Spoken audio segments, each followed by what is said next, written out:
There is a moment that happens to every person who signs up for a travel rewards credit card. You get the card. You start spending. The points accumulate in an app with a satisfying little counter. And one day you redeem 80,000 points for a flight that would have cost you $900. And you feel briefly and completely like you have beaten the system. You have not beaten the system. You are the system working exactly as intended. You just can't see it from where you are standing.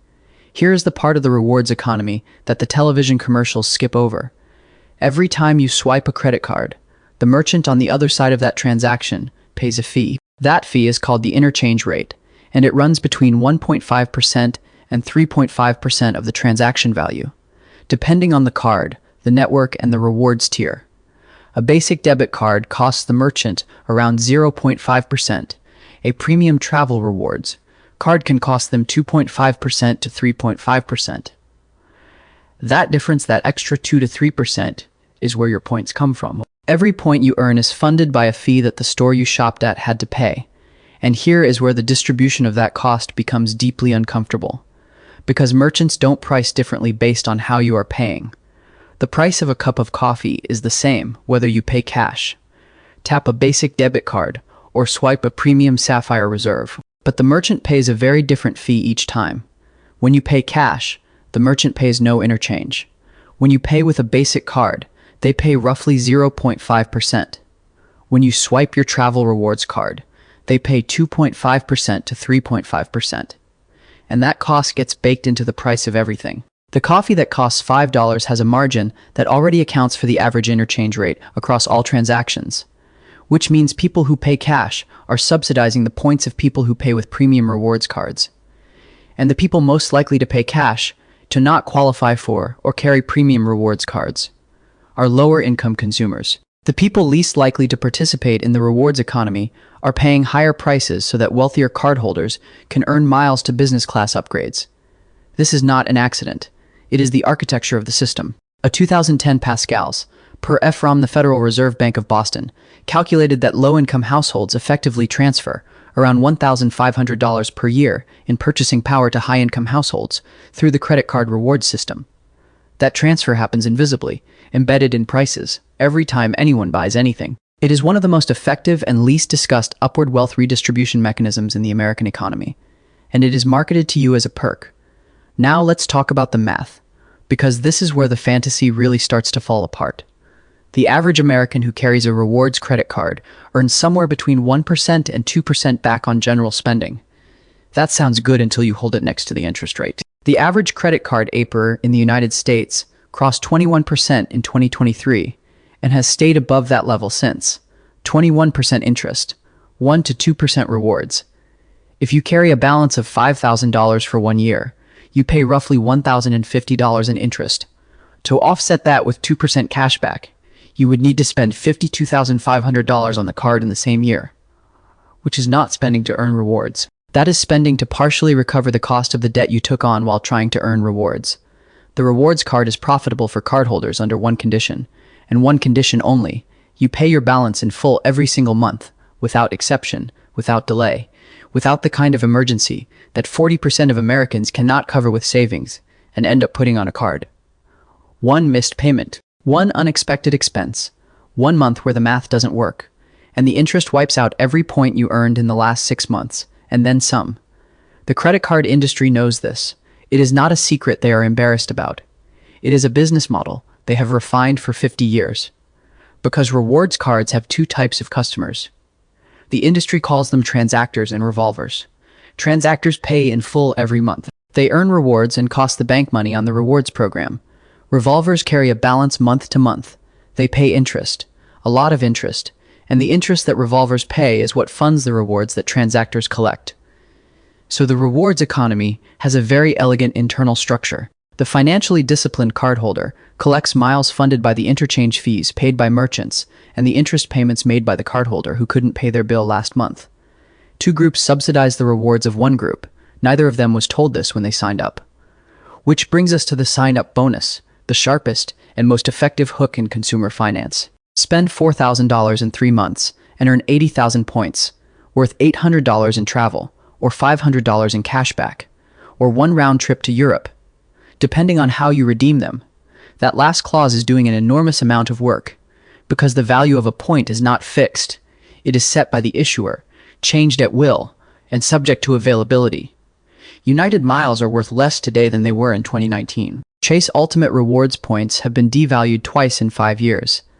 American Airlines Advantage moved to dynamic pricing in 2023, meaning the same flight that cost 25,000 miles last year might cost 40,000 this year depending on demand, the day of the week, and an algorithm you have no access to. The points you earned are stored in a currency whose exchange rate is controlled entirely by the issuer and can be changed without notice.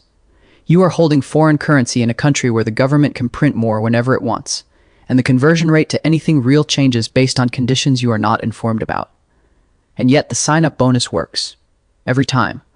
Because 80,000 points sounds like a lot.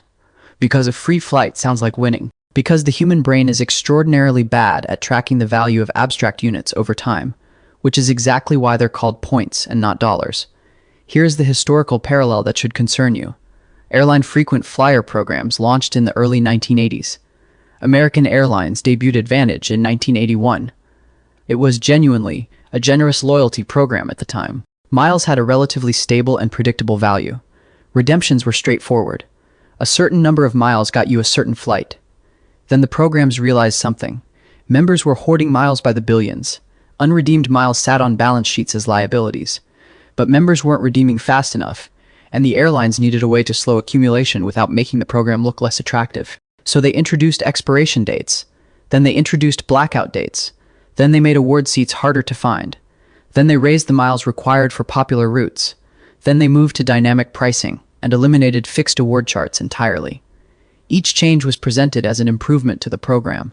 Each change made your miles worth less. The miles you earned in 2010 for a program that promised a domestic round trip for 25,000 miles now buy you a basic economy middle seat on a connecting flight for 30,000 miles.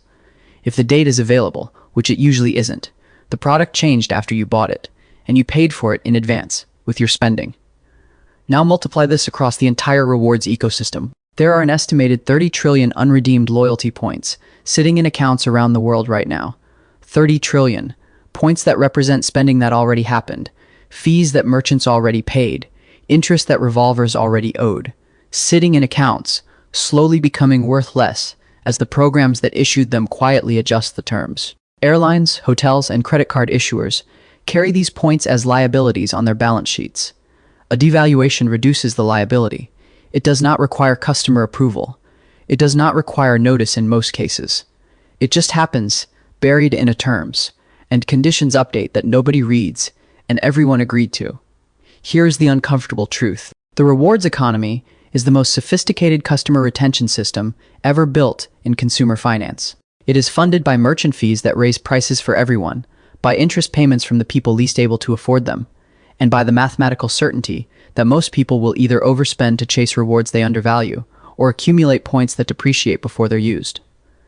The people who win in this system are a specific profile. High income, high spending, perfect payment discipline, enough flexibility to book award travel months in advance, and enough time to optimize across multiple programs.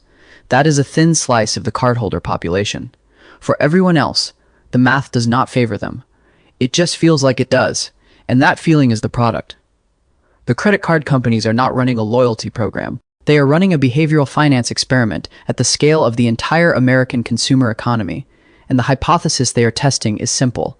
If you make spending feel like earning, people will spend more than they would otherwise, carry balances they plan not to carry, and thank you for the privilege.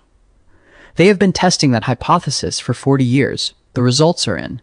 They were right, so here is where I want to leave you. If you pay your balance in full every month, use a no-fee card, redeem points for cash, and never fly basic economy, maybe you are extracting value from this system.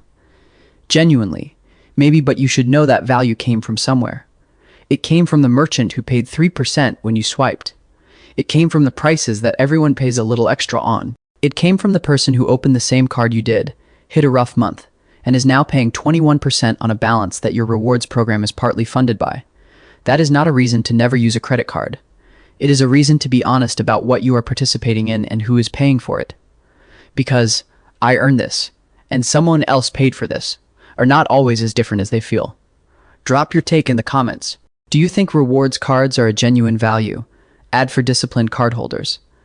Or do you think the system is designed in a way where almost everyone loses eventually, and the winners are just the last ones to figure that out?